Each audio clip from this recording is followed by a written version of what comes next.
A line of storms swept across the state early today. These videos were taken near Cedar Rapids and North Liberty in eastern Iowa. The National Weather Service issued warnings of torrential rainfall and flash floods in the area. And Zane, like we mentioned earlier, we know we saw some storms earlier this morning, and we're expecting some tonight too. Yeah, we will. You might be awakened maybe by a few more warnings tonight, depending where you're at. Kayla, a few folks got an early start to the day this morning when they heard a couple of tornado warnings up around the Ames and Gilbert areas, Polk City and Ankeny, kind of the eastern part of Polk County. Nothing that came of those, there was some spin in those clouds very briefly and broadly, but nothing in terms of actual damage, maybe a few wind gusts, and there was definitely some heavy rain too. Nothing to worry about right now across the state of Iowa. Been some clouds bubbling, sort of fighting against a cap of warmer air, preventing any further development besides those storms to our south and to our west. We will eventually see more though later on tonight. So the level 2 risk covers about the southern half or southern 2/3 of the state of Iowa. I think maybe we could fudge that northern line up to about Highway 20, but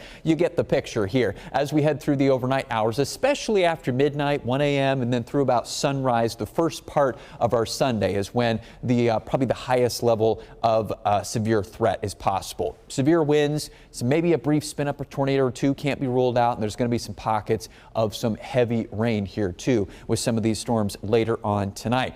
And since it's, storm driven rain, it's going to vary a lot. You can see here just some of the modeling of rain potential tonight.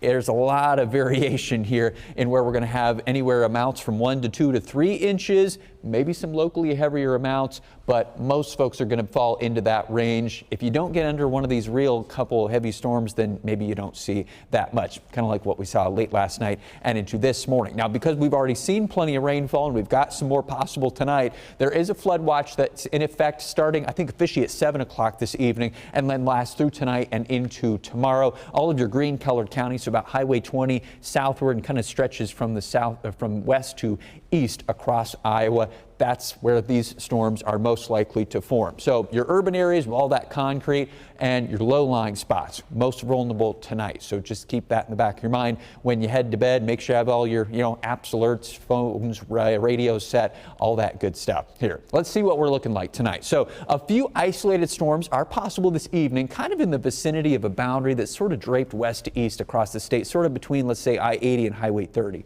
Then as we go past 10 o'clock, especially towards midnight, this is when storms will become more widespread. They'll kind of form basically right across the middle of Iowa here and then generally move from west to east after 1 o'clock, 2 o'clock, 3 o'clock, 4 o'clock. Here you go. This kind of time after 2 to maybe sunrise is when we've got the most widespread storm activity. Once you get past that, daybreak time, 7 o'clock or so, I think most of the storms, especially the strongest ones, will be done, and then we'll have maybe a lingering sporadic shower or two through the rest of your Sunday morning. By noontime and then into the afternoon, we are looking drier for the rest of tomorrow. Start to see more sunshine as well. We'll have similar temperatures tomorrow to today here too.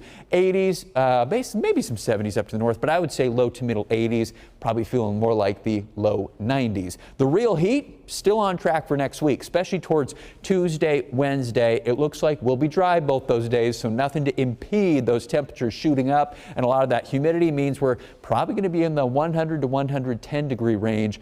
For the middle of the week, Thursday's a little more questionable just because we've got a chance of maybe some rain coming back into the picture by later next week. But Tuesday, Wednesday, right now, that looks like the peak of it for next week's little heat wave that's on the horizon. So some storms tonight, be aware of those. Those will act into tomorrow morning. Might be another couple of storms here late Sunday night and into Monday morning. The rest of Monday's dry. The heat cranks up then Tuesday, Wednesday, might linger to Thursday, but a little more stormy stretch then for later next week and into the beginning of next weekend.